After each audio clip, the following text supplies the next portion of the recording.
Shalom, selamat pagi. Kita jumpa lagi di pagi yang indah ini di dalam kasih Kristus. Kita patut bersyukur kepada Tuhan atas kasih-Nya. Tuhan masih memberikan kesempatan kepada kita untuk kita beribadah kepada Tuhan. Mari kita datang kepada Tuhan dengan ucapan syukur atas kasih-Nya, atas pemeliharaan-Nya sepanjang hari.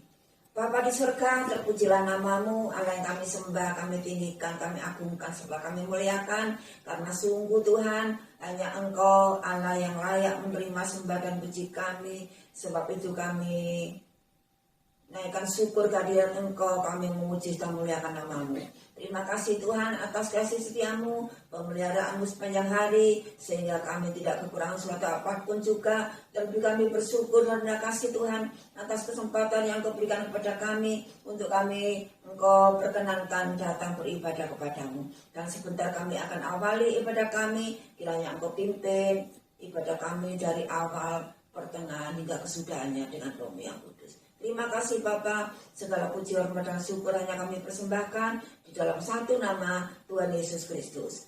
Amin. Ya. Saudara, pagi ini kita patut bersyukur kepada Tuhan karena sungguh kasih dan kemurahan Tuhan senantiasa memelihara kita sepanjang hari. Kalau kita ingat akan kasih Tuhan, pemeliharaan Tuhan sepanjang hari, itu seakan tidak ada habisnya. Kasih Tuhan itu tidak berkesudahan yang senantiasa Tuhan tunjukkan atas kehidupan kita semuanya. Kita naikkan satu pujian.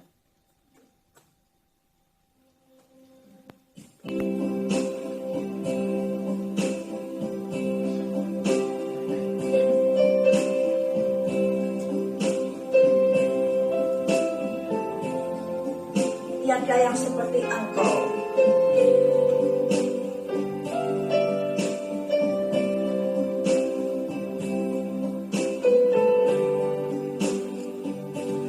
Tiada yang seperti Engkau. Kasih-Mu mengubah hidupku. Kuasa-Mu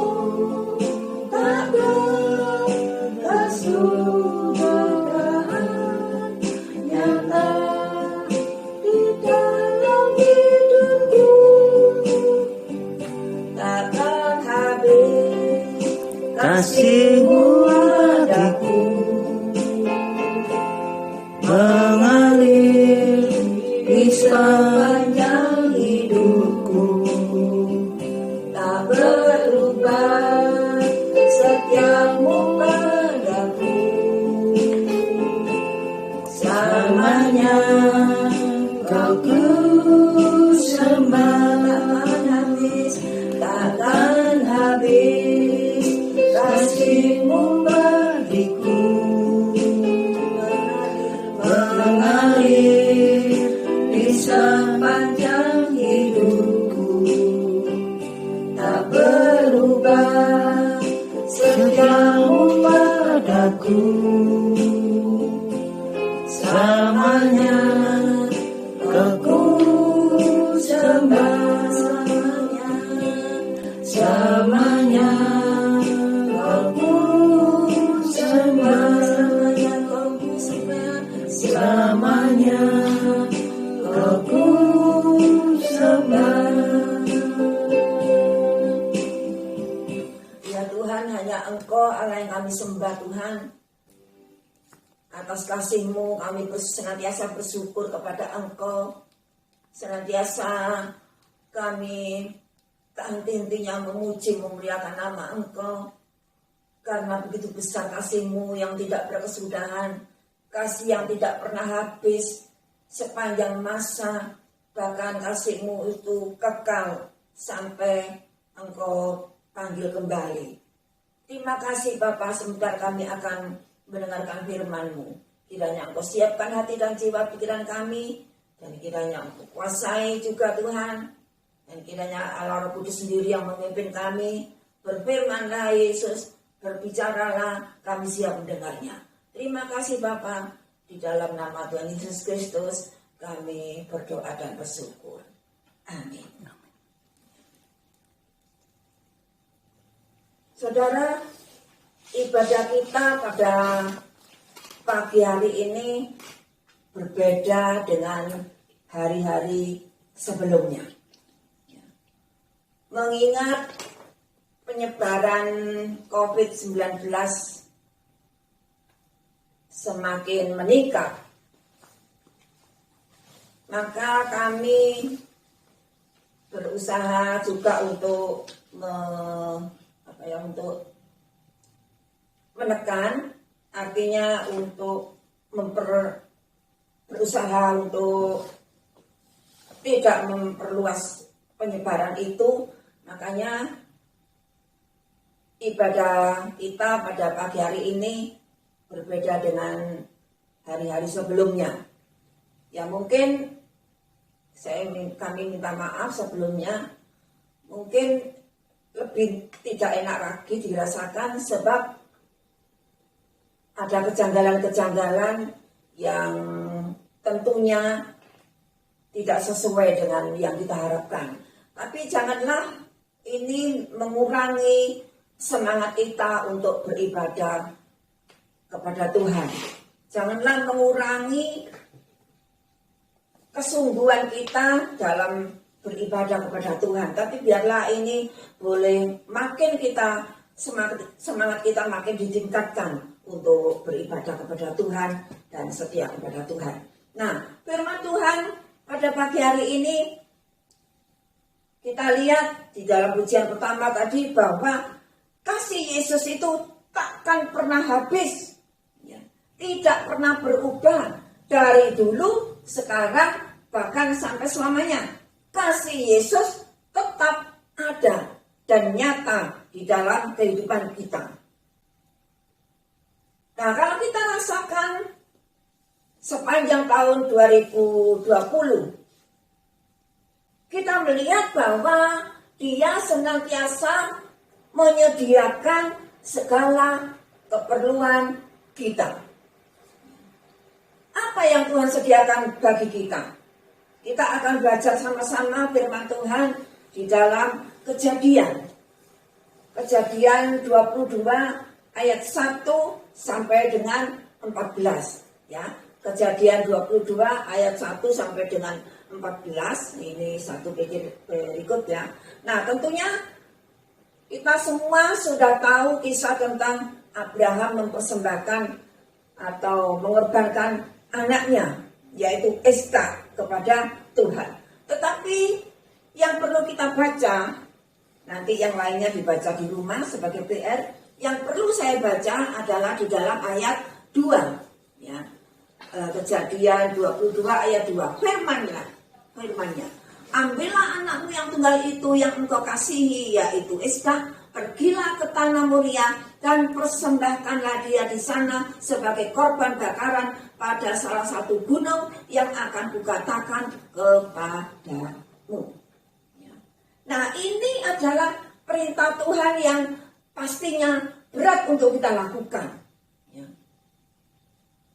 Secara manusia, secara logika, berat untuk kita kerjakan. Mengapa? Sebab kalau kita melihat kisah ini, Abraham sangat mendambakan seorang anak. Kemudian sudah sekian lama menikah tidak punya anak.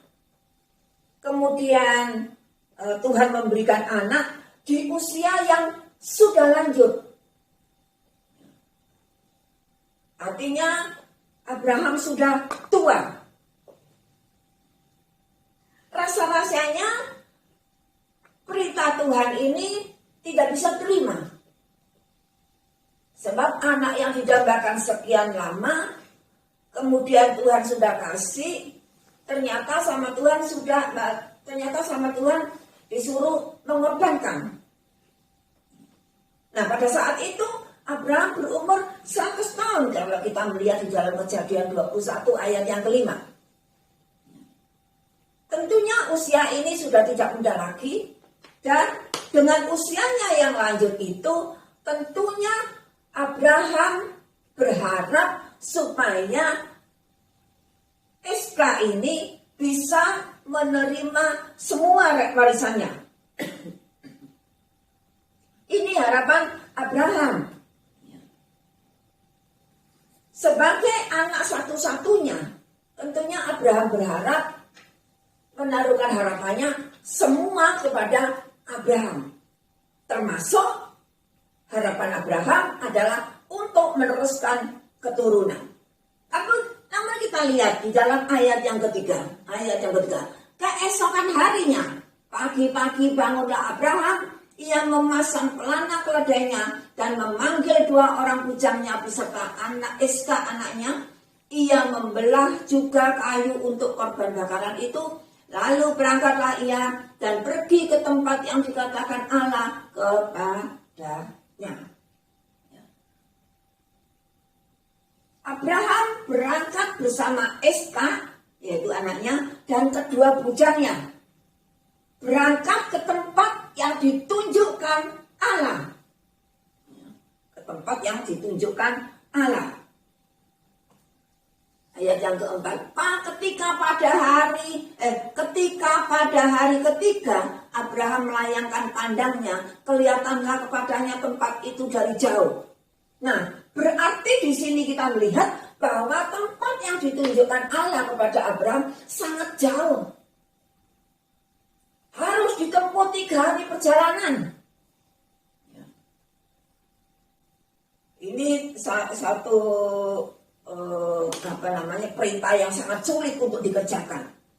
Di atas gunung, ayat yang ke-14 ya. Di tempat yang jauh di atas gunung. Nah, ini Abraham. Sekarang kita melihat sisi Iska dulu. Sisi Iska dulu ya. Ayat yang ke-9. Ayat yang ke-9 dikatakan, sampailah mereka ke tempat yang dikatakan Allah kepadanya. Lalu Abraham mendirikan mezbah di situ, disusunnyalah kayu, diikatnya Iska anaknya itu, dan diletakkannya di mezbah itu di atas kayu api. Iska sebagai seorang pemuda tentunya dapat berpikir jernih. Dia bertanya kepada ayahnya, yaitu kepada Abraham. Pertanyaannya ayat yang ke-7.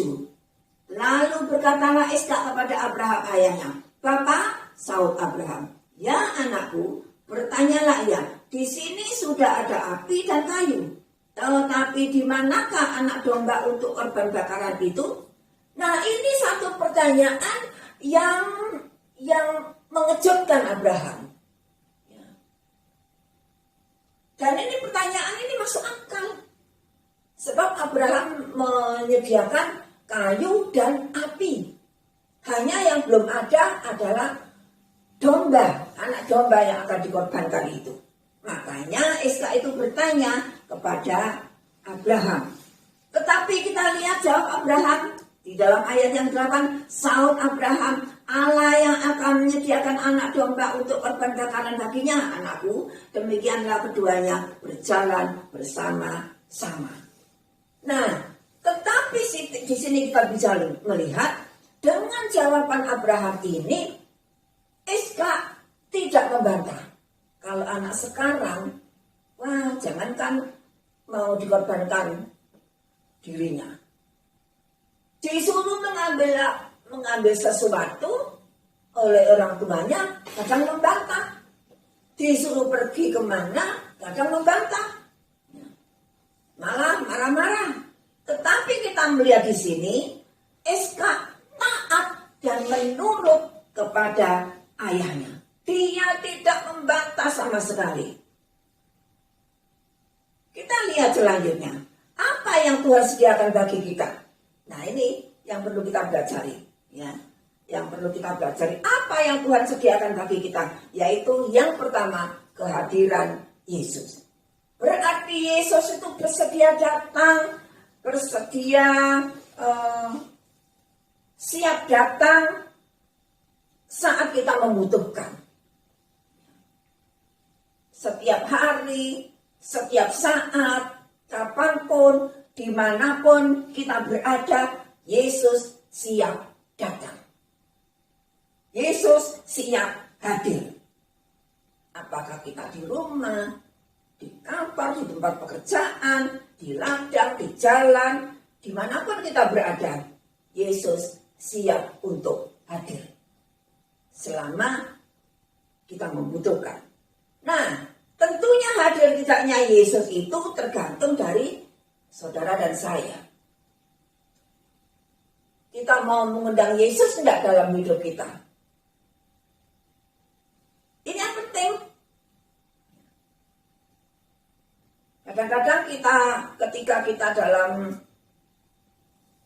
berlimpah harta, kita lupa tidak pernah menghadirkan Yesus dalam kehidupan kita. Perhatikan saudara di sini. Apa artinya? Berarti kita jangan melupakan Tuhan. Tuhan sudah berbuat baik kepada kita, memelihara kita sepanjang tahun 2020. Hingga saat ini, kita tidak pernah kekurangan suatu apapun. Saya yakin jemaat yang di Kaliboto, jemaat yang di Salter pun tidak pernah kekurangan. Karena Tuhan memelihara. Meskipun kita berada pada dalam masa-masa sulit seperti sekarang ini. Yang penting sebab itu, mari jangan lupakan Tuhan. Jangan melupakan Tuhan dalam segala perkara, dalam segala persoalan kita. Kita hendaknya selalu melibatkan Tuhan di dalam segala pergumulan kita. Undang Yesus dalam segala pekerjaan kita. Undang Yesus dalam usaha kita. Undang Yesus dalam pelayanan kita. Undang Yesus dalam hidup kita, dalam aktivitas sepanjang hari. Perlu kita mengundang Yesus, minta pimpinan Yesus.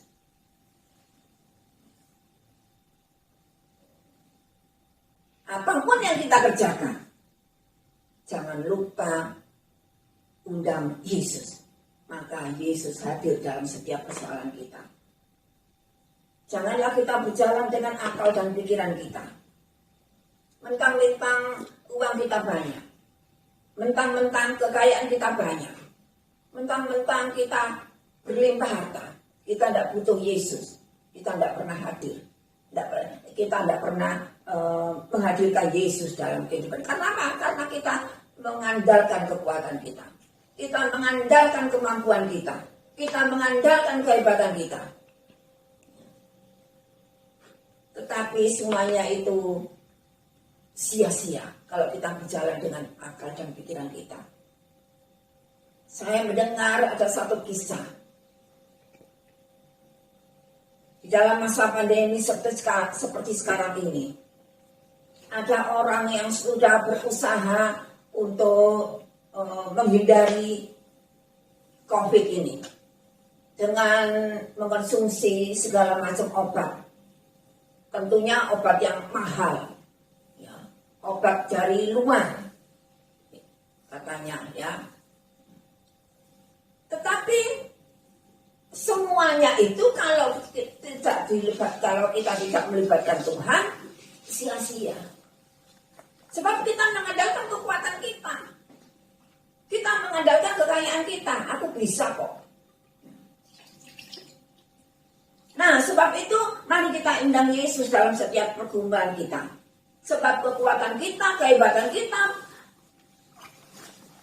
pertolongan, kemampuan kita itu sangat terbatas. Tetapi kuasa Tuhan semua ada pada Yesus. Kuasa Tuhan tidak terbatas. Kalau kita undang Yesus, pasti Yesus hadir dalam hidup kita. Bukan hanya sekedar hadir, duduk, makan, pulang. Seperti ketika Yesus diundang oleh siapa dia, itu kan hadir, diundang hadir untuk makan. Tetapi di sini katakan Yesus bertanya, apa yang ku perbuat bagimu? Apa yang ku perbuat bagimu? Ya. Bisa ngerti ya yang saya maksud ya? Kita mengundang Yesus. Kemudian Yesus bertanya, ada ada perlu apa? Kok mengundang saya itu ada perlu apa? Istilahnya tuh ada yang bisa saya bantu? Ya, itu kalau kita pakai bahasa sehari-hari ya. Ada yang bisa saya bantu? Tetapi kita melihat, maka di dalam ayat yang kalau kita melihat di dalam Roma 4 ayat 21, Tuhan melaksanakan apa yang kita butuhkan sesuai janjinya. Tuhan melaksanakan apa yang kita butuhkan sesuai dengan janjinya. Seperti Allah berjanji kepada Abraham. Apa janji Allah kepada Abraham? Yaitu menyediakan anak domba. Nah, ini janji Tuhan kepada Abraham.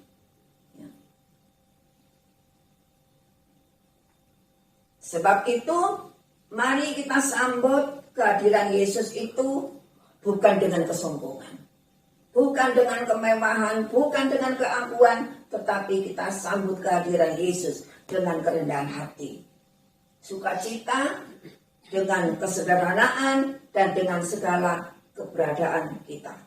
Saya ingin baca di dalam Ibrani pasal yang ke-11. Ibrani 11. Ya. Ibrani 11 ayat yang ke-17 sampai 19. Karena iman maka Abraham tatkala ia dicobai mempersembahkan Iska, ia yang telah menerima janji itu rela mempersembahkan anaknya yang tunggal, walaupun kepadanya telah dikatakan keturunan yang berasal dari Iska lah yang akan disebut keturunan, karena ia berpikir bahwa Allah berkuasa membangkitkan Allah orang-orang sekalipun dari antara orang mati, dan dari sana ia seakan-akan telah menerima kembali. Ini iman Abraham.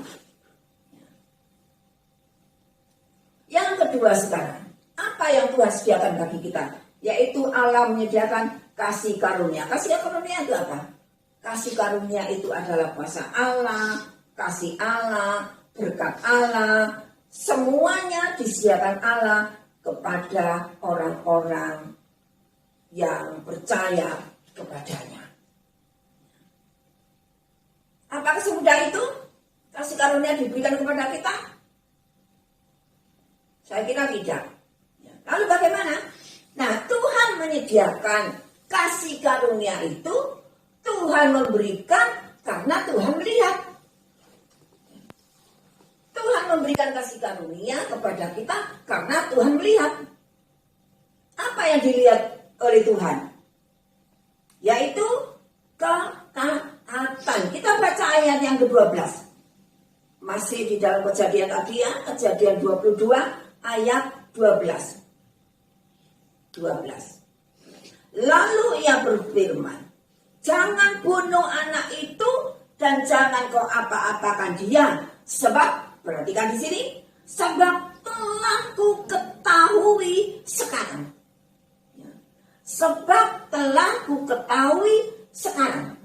Apa yang diketahui oleh Allah? Yaitu di sini dikatakan bahwa engkau takut akan Allah dan engkau tidak segan-segan untuk menyerahkan anakmu yang tunggal itu. Jadi kasih karunia itu diberikan kepada Abraham karena Allah melihat. Apa yang dilihat oleh Allah tadi? Yaitu ketaatan. Di sini dikatakan bahwa engkau takut akan Allah dan engkau tidak segan-segan untuk menyerahkan anakmu yang tunggal itu kepadaku. Nah ini, ya. Allah memberikan segala kebutuhan kita karena Allah itu melihat. Melihat ketaatan kita. Maka Tuhan melihat ketaatan seseorang. Sebab ketaatan iman itu akan memimpin kita kepada segala kebenaran firman. Seperti Abraham ini taat kepada Tuhan. Di dalam Ibrani 11 ayat yang ke-8. Ya. Nah, untuk taat ini pun kita perlu belajar. Tidak mudah untuk kita lakukan. Supaya bisa taat, ini diperlukan pembaharuan. Apa yang diperbarui? Yaitu hati kita, Roh kita, pikiran kita harus diperbarui, harus diubah dan diperbaiki. Minta supaya Tuhan memberikan hati yang baru, minta supaya Tuhan memberikan hati yang taat, Tuhan pasti memberi. Di dalam Yehezkiel 36 ayat 26 dan 27. Saudara siap untuk dibarui, diubah dan diperbaiki? Siap, harus siap. Ini berkat yang sudah disediakan Allah. Sudah disediakan Allah. Ini berkat yang sudah disediakan Allah.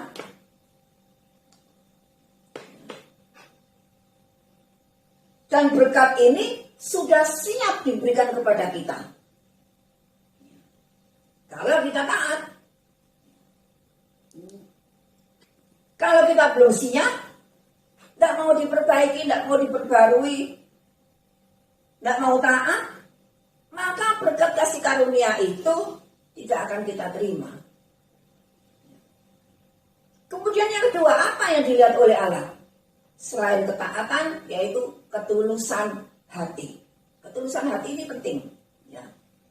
Tulus, mau mengorbankan apa saja buat Yesus itu tulus.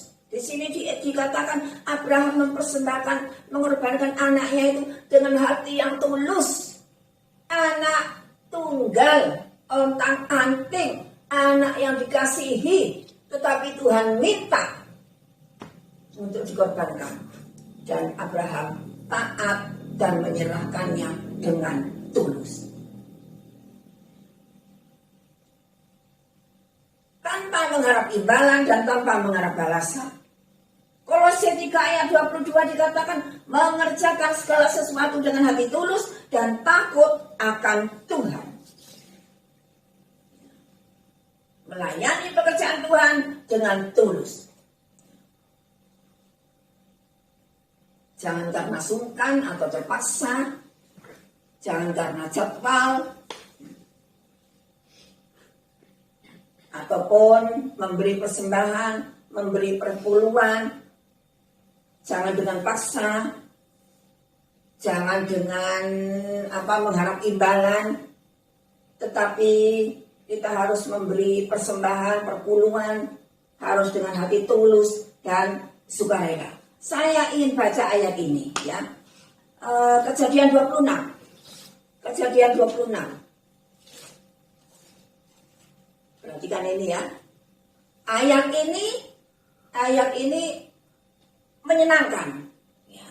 Ayat ini sangat menggiurkan. Ayat ini sangat menarik. Pasti saudara setuju. Ya. Pasti saudara setuju. Wah, ini soalnya berbicara berkat. Coba ya. Kejadian 26. Ayat 12. Maka menaburlah Ishak di tanah itu, dan dalam tahun itu juga ia mendapat hasil berapa kali? 100 kali lipat. Nah, ya, menabur mendapat hasil 100 kali lipat. Sebab ia diberkati Tuhan. Setuju kan? Setuju. Ya, setuju. Mendapat hasil 100 kali lipatnya setuju. Menaburnya itu yang berat. Betul ya? Menaburnya itu yang berat. Ya, terusnya sekarang. Sebab dia diberkati Tuhan. Ayat 13. Dan orang itu menjadi apa? Kaya. Orang itu menjadi kaya. Waduh, mau kaya enggak? Pasti ya. Orang itu menjadi kaya. Bahkan apa dikatakan di sini?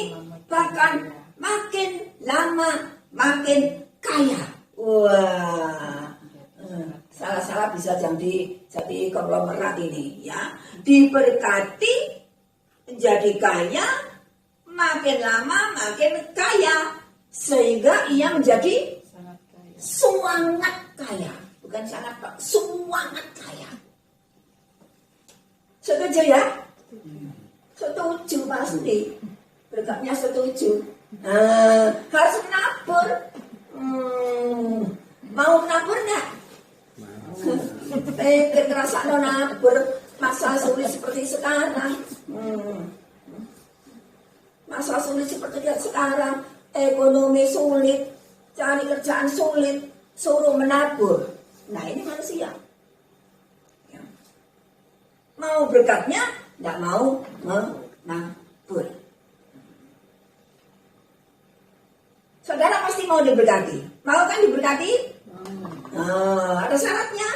Harus mau diubah. Harus mau berubah terlebih dahulu. Ya. Nah ini. Ya. Harus mau dirubah. Ya. Yang ketiga sekarang. Kalau tadi yang pertama Tuhan melihat ketaatan. Yang kedua Tuhan melihat ketulusan. Yang ketiga Tuhan melihat pengorbanan. Siap dan bersedia melakukan perintah Tuhan dengan sungguh-sungguh. Siap melakukan perintah Tuhan dengan tulus tanpa bersungut-sungut. Tanpa gundel, tanpa ngomel. Dengan tidak terpaksa. Filipi 2 ayat yang ke-14 dikatakan, lakukanlah segala sesuatu dengan tidak bersungut-sungut dan berbantah-bantahan. Kita naik ayat yang ke-13, Filipi 2:13, karena Allah lah yang mengerjakan di dalam kamu baik kemauan maupun pekerjaan menurut kerelaannya. Nah kita melihat seperti contoh Abraham mengorbankan anaknya. Ya. Di dalam Roma 8 ayat yang ke-28, Allah turut bekerja. Ya. Di dalam segala kesibukan kita. Ingat, Allah senantiasa turut bekerja. Abraham yang itu mengorbankan anaknya, Allah selalu turut bekerja.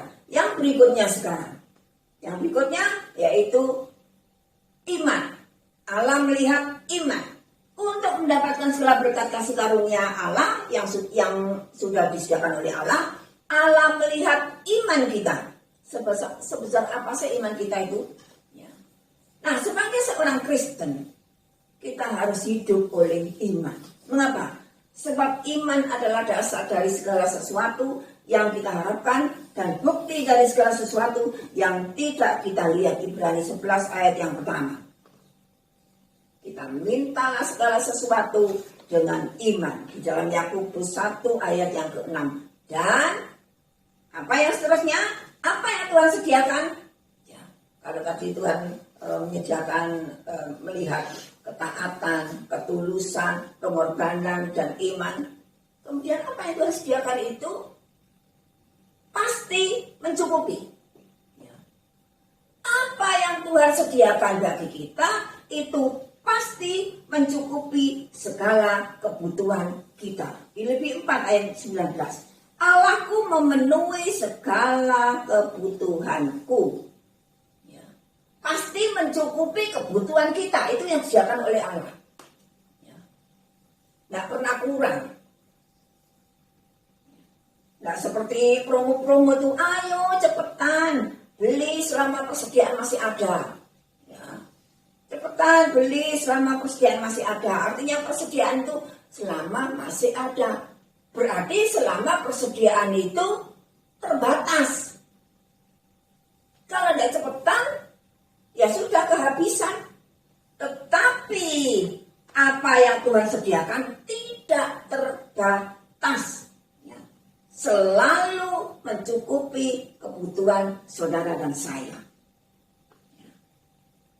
Bahkan apa yang tak pernah kupikirkan, itu yang kau sediakan bagiku. Kita nggak terpikir. Ya.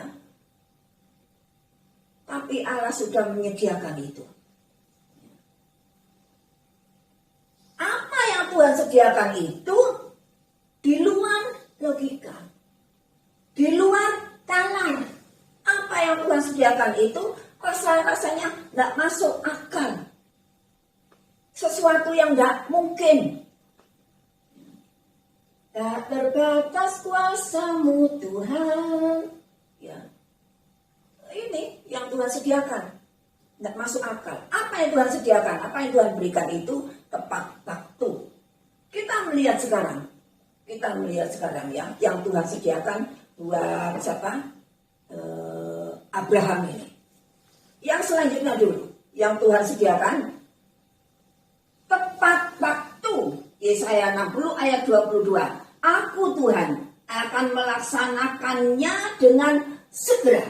Ya, aku akan melaksanakannya dengan segera pada waktunya. Nah, menunggu waktu Tuhan ini dibutuhkan kesabaran. Dalam Roma 12 ayat 12 dikatakan bersukalah dalam pengharapan, sabar dalam kesesakan, bertekunlah dalam doa. Nah, ini menunggu waktu Tuhan itu dituntut kesabaran. Apa yang Tuhan sediakan pasti luar biasa. Apa yang Tuhan sediakan pasti ada mujizat di situ. Baca ayat yang ke-13. Masih di dalam Kejadian 22 tadi. Ayat yang berapa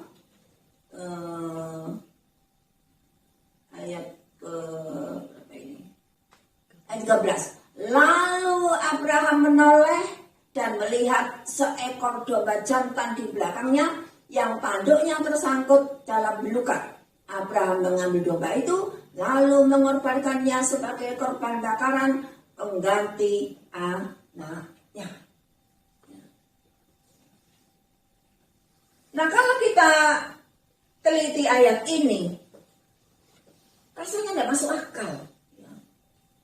Secara akal sehat, mana mungkin di gunung ada domba, mana mungkin di gunung ada penduduk. Saya bertanya ke Pak Budi, di gunung itu ada penduduk enggak ya? Enggak ada. Kecuali kalau di lereng gunung. Orang mau mendaki gunung pun, itu kan tidak selalu menetap di sana. Ya, artinya tidak ada penduduk. Berarti ini sesuatu yang tidak mungkin. Di atas gunung, tiba-tiba ada anak domba. Satu hal yang mustahil dikatakan di sini, melihat seekor domba jantan di belakangnya. Ya. Itu yang Tuhan sediakan bagi kita. Tetapi sebaliknya, berarti yang Tuhan sediakan bagi kita itu selalu ada mujizat kalau kita taat kepada Tuhan. Sebaliknya sekarang, apa yang diberikan manusia ketika ia melihat? Kita memberikan sesuatu kepada orang lain ketika melihat. Nah, ini tergantung dari apa yang kita lihat. Kalau yang dilihat itu baik, menurut pandangannya sendiri maksud saya, kalau yang dilihatnya itu baik, wah orang itu bagus, orang itu baik. Ya. Sudah berbuat baik ke saya. Maka aku akan memberi uang, memberi harta, memberi sesuatu yang berharga, memberi jabatan, kekayaan, kehormatan. Ya. Bahkan tidak segan-segan seseorang itu mau memberikan harga dirinya. Ya. Karena melihat orang lain itu begitu baik. Banyak contohnya ya, saya tidak perlu ungkapkan di sini ya. Ini yang dilihat oleh manusia. Kalau yang dilihat itu baik, semuanya pasti diberikan. Termasuk harga dirinya. Tetapi kalau yang dilihat itu tidak baik, maka yang diberikan itu apa? Hujatan, hinaan, makian, pelecehan, hajaran, pukulan, hantaman, bahkan sampai pembunuhan. Nah itu kalau dilihat dari sisi manusianya. Tapi beda dengan Tuhan Yesus. Ya. Nah sekarang apa hasil dari ketaatan? Ayat yang ke-17, ayat 17. Maka aku akan memberkati engkau berlimpah-limpah. Mau diberkati berlimpah? Sangat mau. Sangat mau. Maka aku akan memberkati engkau berlimpah-limpah dan membuat keturunanmu sangat banyak seperti bintang di langit dan seperti pasir di tepi laut, dan keturunanmu itu akan menduduki kota-kota musuhnya. Hasil dari ketaatan. Sebab itu mari kita belajar taat dalam hal apapun. Di hari-hari yang makin sulit ini, di suatu masa di mana semua orang mengalami penderitaan, ketakutan, kecemasan, kegelisahan, kekhawatiran, dan situasi yang makin mencekam akibat COVID ini, di mana-mana COVID itu makin meningkat. Di Malang sendiri juga makin meningkat.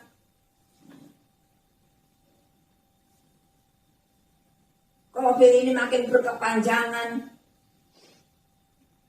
Kita harus tetap setia dan taat kepada Tuhan. Kita harus makin sungguh-sungguh di dalam Tuhan. Tekun di dalam doa. Bukan hanya kebutuhan-kebutuhan untuk jasmani, tetapi yang terpenting adalah kebutuhan untuk rohani kita. Sebab kebutuhan rohani kita itulah yang menguatkan kita. Maka di dalam Mazmur 23, kebutuhan jasmani itu akan mengikuti kebutuhan rohani. Kalau kebutuhan rohani itu sudah dicukupi, maka kebutuhan jasmani itu pasti akan mengikuti. Dan saya yakin bahwa Tuhan itu senantiasa memberkati kita kalau kita itu tetap setia dan taat, percaya kepada Tuhan. Kemudian apa selanjutnya? Apakah hanya yang Tuhan berikan kepada kita itu hanya itu saja yang kita perlukan?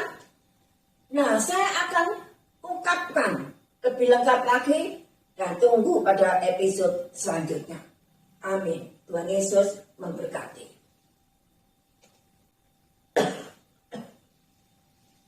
Kita akan menyanyikan satu pujian, Yesus jawaban, sebab hanya di dalam Yesuslah yang bisa memberikan jawaban dalam setiap permasalahan kita.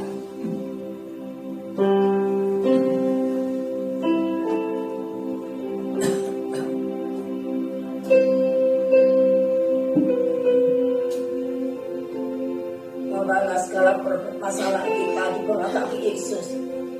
Percayalah kepada Dia,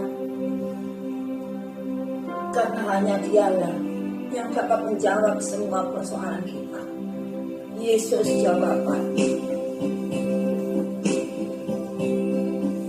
Yesus jawaban dalam hidupku, dalam hidupku. Yesus jawaban yang ku perlu. Haleluya. Yesus membaptis, juru selamatku.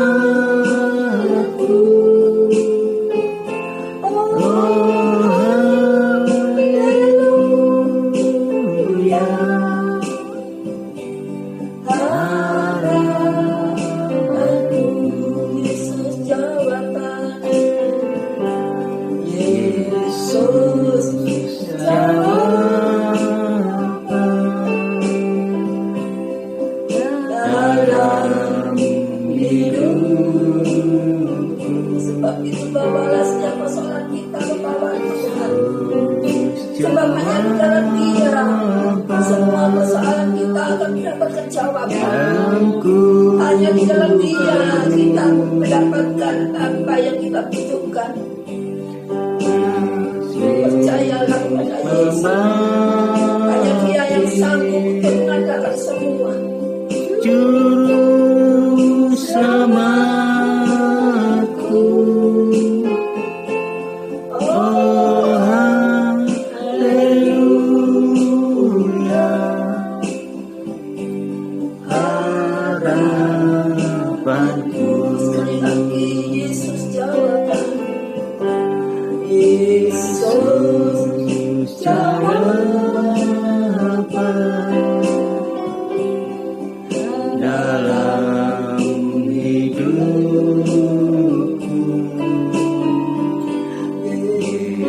Yesus, jawaban yang ku perlu. Yesus pembaptis,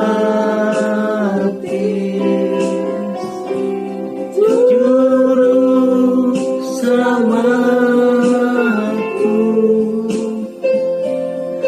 Oh haleluya, harapanku. Sekali lagi katakan Yesus jawaban dalam hidupku. Yesus jawaban dalam hidupku.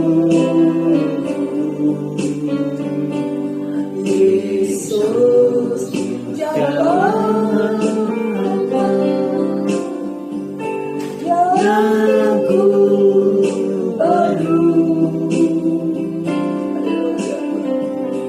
Yesus pembaptis, juru selamatku. Oh haleluya,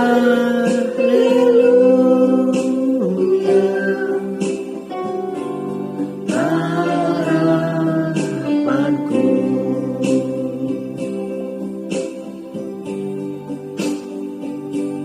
Sungguh Tuhan, hanya Engkau-lah Tuhan jawaban dalam setiap persoalan kami. Sebab itu Tuhan, ajar kami Tuhan melalui firman-Mu, untuk kami taat kepada Engkau Tuhan. Beri kami hati yang taat, beri kami hati yang baik, beri kami hati yang tulus, untuk dapat taat kepadamu, untuk dapat lebih setia kepadamu, untuk dapat tetap melayani pekerjaanmu, melayani Engkau dengan hati yang tulus. Engkau ajar kami Tuhan, untuk senantiasa mau mempersembahkan apa yang Tuhan mau. Belajar untuk mempersembahkan apa yang Tuhan mau. Kiranya Engkau juga mengajar kami mau mempersembahkan dengan ketulusan hati kami Tuhan. Engkau tidak melihat siapa kami Tuhan, tetapi Engkau melihat hati kami Tuhan. Ampuni kami Yesus, ampuni kami Bapa. Ampuni kami yang seringkali bermasalah di dalam Engkau. Ampuni kami yang seringkali meninggalkan Engkau, tidak menghiraukan Engkau. Tetapi kami bersyukur Tuhan, Engkau masih mengasihi kami. Engkau mau mengasihi kami dengan kasih yang kekal, kasih yang tidak berkesudahan. Hingga saat ini Tuhan, Engkau senantiasa tunjukkan kasih-Mu pada kami Tuhan. Kami bersyukur, kami bangga punya Allah seperti Engkau. Allah yang tidak pernah meninggalkan kami. Sampai kesudahan pun, Engkau berjanji akan senantiasa menyertai kami dalam segala hal. Sebab itu kami naikkan syukur atas firman-Mu Tuhan. Kiranya Engkau juga mengajar kami Tuhan, untuk makin mengerti akan kehendak-Mu, makin mengerti akan firman-Mu, makin memahami, dan bahkan kami siap untuk melakukan apa yang Engkau kehendaki dalam kehidupan kami. Kami percayakan firman-Mu ke dalam tangan kuasa-Mu. Kiranya firman-Mu bicara lebih jauh dalam hati kami masing-masing yang mendengarnya saat ini. Dan kiranya firman-Mu boleh menjadi berkat bagi kami semua yang mendengarnya. Terima kasih Bapa. Terima kasih Bapa. Terima kasih Tuhan. Terima kasih Tuhan. Segala puji hormat dan syukur hanya kami persembahkan dalam satu nama, Tuhan Yesus Kristus. Doa penutup Pak Budi.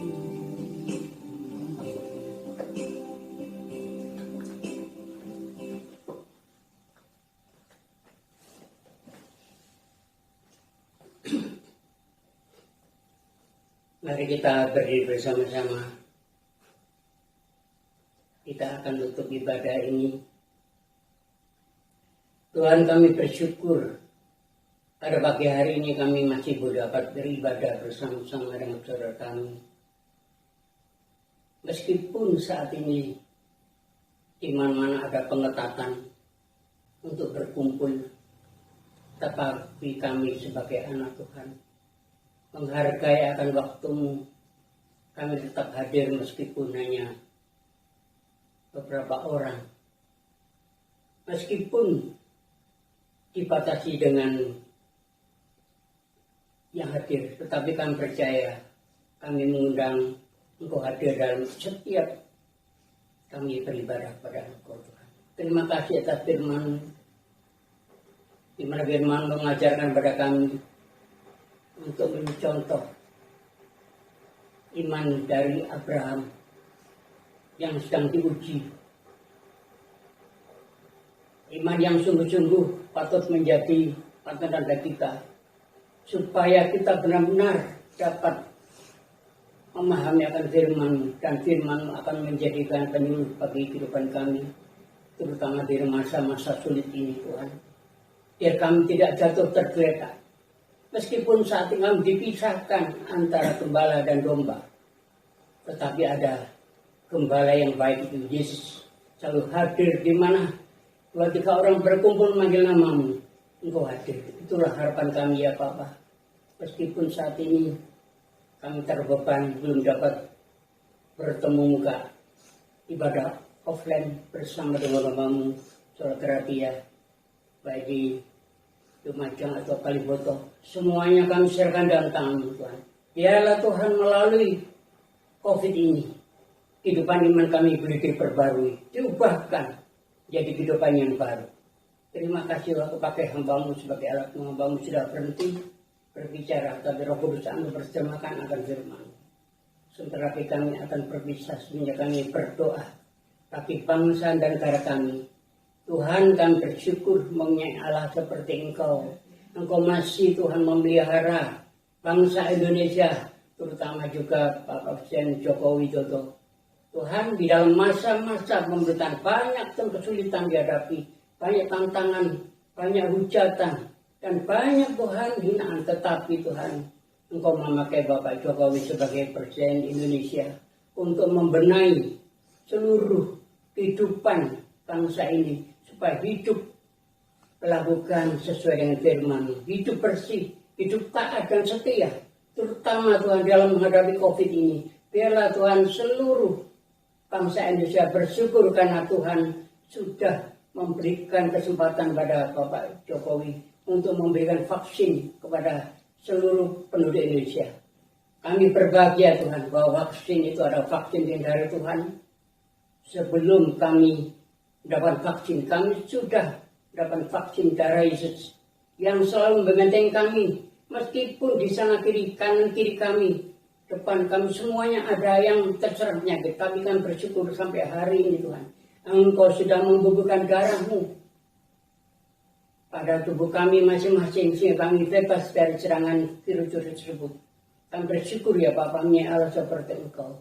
Hari ini biarlah Tuhan, Kau bentengi bangsa Indonesia, lindungi Bapak Presiden kami ya Bapa, supaya dalam menerapkan COVID ini semuanya dapat selesai, di mana semua bangsa di dunia juga akan meniru akan kehidupan kami yang berada di Indonesia. Tuhan, terima kasih. Kau berkati Presiden, para menteri semuanya. Kau berikan yang terbaik supaya dapat Tuhan memulihkan negeri kami ini Tuhan. Terima kasih. Kau juga berkati Tuhan, ABRI dan kepolisian yang selalu menjaga ketentraman situasi Tuhan. Kau bentengi Tuhan, pemimpin dari pusat sampai daerah, supaya dapat menenteramkan, membawa Indonesia ini kembali damai dan aman.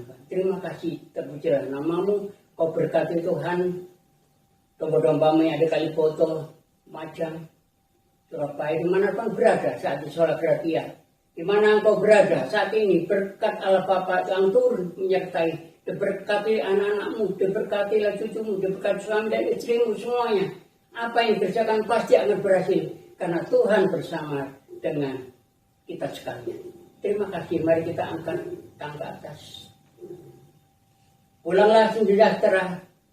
Damai sejahtera dari Allah Bapa akan menyertai saudara hari ini melalui persetujuan dan Roh Kudus. Di dalam nama Bapa, Putra dan Allah Kudus, kita akan menyembah hari ini. Terima kasih. Di dalam nama Kristus, kami sudah berdoa dan mengucap syukur. Terima kasih. Haleluya. Amin. Shalom. Kita bertemu lagi pada minggu depan.